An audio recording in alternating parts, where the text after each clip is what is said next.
Bismillahirrahmanirrahim.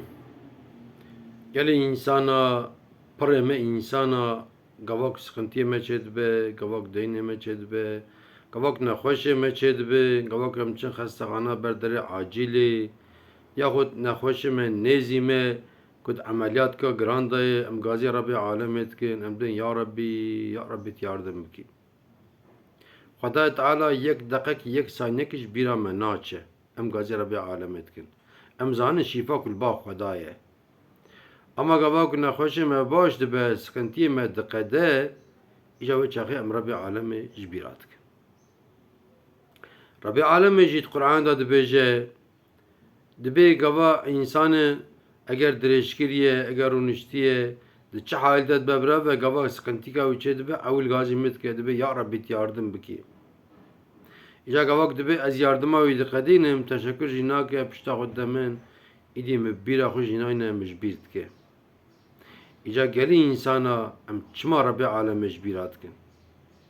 Nihal vê dinyayê hinek însan carcana îşê me diqedînin, li dewlet dairesekî, li xestexana, em ti carî wan ji bîr nakin. Here emeliyat ku pir giran be, ku mer dibe Ankarê, İstanbolê gava doktorkî emeliyat dike, digel perê xwe jî distîne, em sala wî ji bîr nakin, em dên filan doktor emeliyat dike, bi xêra wî ez baş bûm. Hinek însan di zamankî teng da pera bideyn didin merva, bi deynê xwe didin merva, em wan ji bîr nakin, em dên walahi filan tarîxê da filan kes pere dabû min bi xêr ew vî îşe kir. Em ti carî wan ji bîr nakin.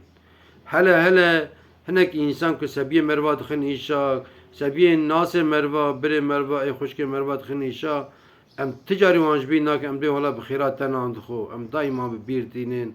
Em carcana cara mesaja dişînin, em telefonî wî dikin, em bi me tecbîr nekiriye. Ama maalesef em Rabbi alemê ji bîra dikin. Êk me aniye dinya Rabbi alemê ye, êk wê me ji vê dinya ve Rabbi alemê ye, êk wê hesab ji me bipirse Rabbi alemê ye. Pekî em çima Rabbi alemê ji bîra dikin? Niha roja mahşerê Xwedê Teala bêje ka werin ez ê yek sualekî ji we bipirsim, o zê qerarê xwe lê gorê bidim. Ku Rabbi alemê bêje ki we çima di fereyê da min ji bîr dikir, di tengayê da ez diketim bîra we, em ê ji Rabbi alemê re bêjin çi cava me heye ya na. Şika minkê düşünmüş bibin. Eger cava me tune be, îca em jî pê da Rabbi alemê daha bêtir bînin bîra xwe. Wallahi em gunene, wallahi em gunene, wallahi em nizanin ku em çiqa gunene. Hûn te bimînin di xêr û xweşê da, hûn te emanetê